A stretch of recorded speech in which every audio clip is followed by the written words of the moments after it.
One of the world's greatest epics, the Ramayana, didn't kick off with a huge battle or some grand prophecy. Nope, it all started with a question. Just a single, really deep question from one sage to another, trying to find out what a perfect hero even looks like. So let's dive into how that one question sparked a story that's been told for thousands of years. All right, so our story begins with two pretty incredible figures. First, you've got the poet Valmiki, a man who has dedicated his life to contemplation and has this question just burning inside him. And the person he decides to ask? Well, it's not just any old wise man. It's the divine sage Narada. This is a being who knows everything, who can travel between the world of humans, the heavens, and everywhere in between. I mean, if anyone has the answer, it's gotta be him. And this is the question. See, Valmiki isn't just asking, hey, who's a good guy? It is incredibly specific. He wants to know if, right here, right now, in this world, there is a single person who embodies this perfect combination of virtues.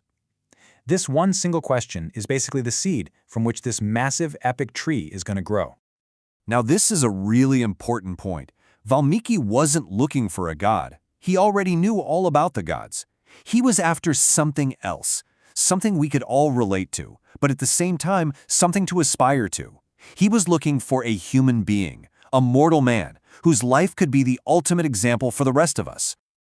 And Valmiki didn't just stop with that first part of the question. Oh no, he lays out a whole checklist, a really precise set of qualifications for his ideal hero. He wasn't just looking for someone kinda good, he was looking for perfection, and he defined it with a very specific list of 16 qualities.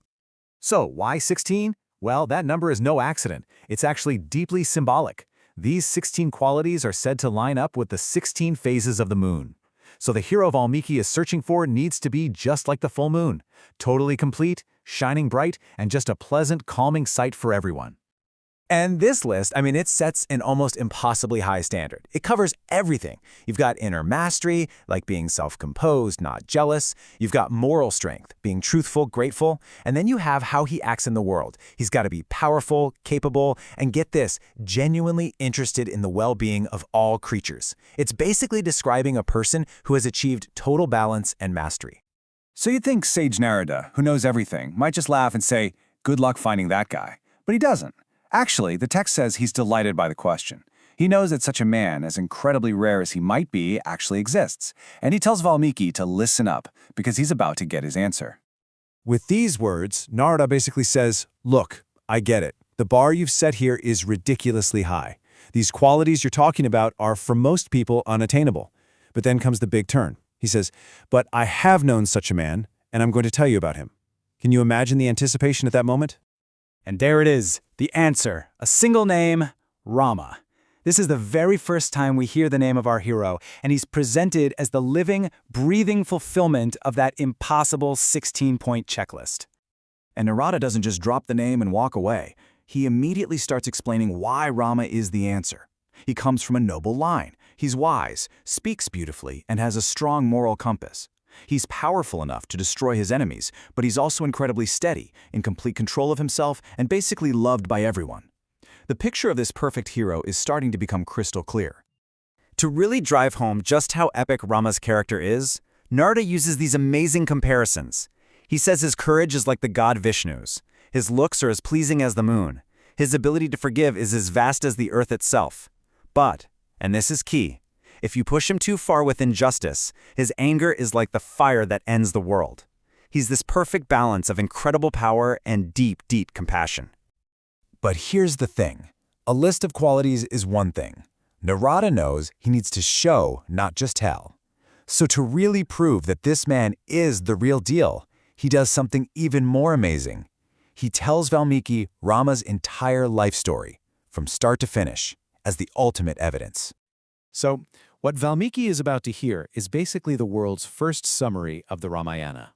Every challenge, every victory, every tough choice, Narada lays it all out like evidence in a case, proving that Rama stuck to those 16 virtues, even when things got unbelievably tough.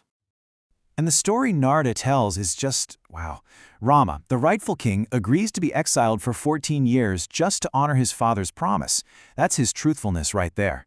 When his wife Sita is kidnapped, his relentless mission to save her shows his determination and power. He builds alliances, proving he can inspire others.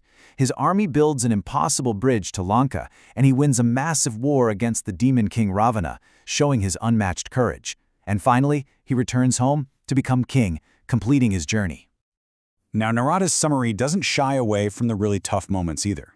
After the war, after everything they've been through to rescue Sita, Rama, as a future king, asks her to undergo a trial by fire to prove her purity to all the people. It's a really complex and difficult scene, and it highlights the painful duties of a leader who has to put his public duty, his dharma, above even his own personal feelings. And Sita, she walks into the fire and emerges completely unharmed, her purity proven for all to see.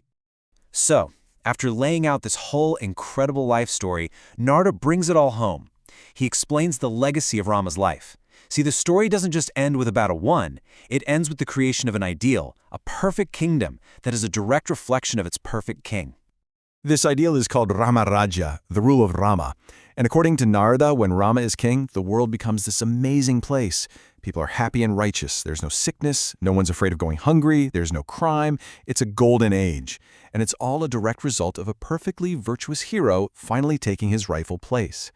It's the ultimate proof that those 16 qualities really matter. And this is where it gets really profound. Narada makes this incredible promise to Valmiki.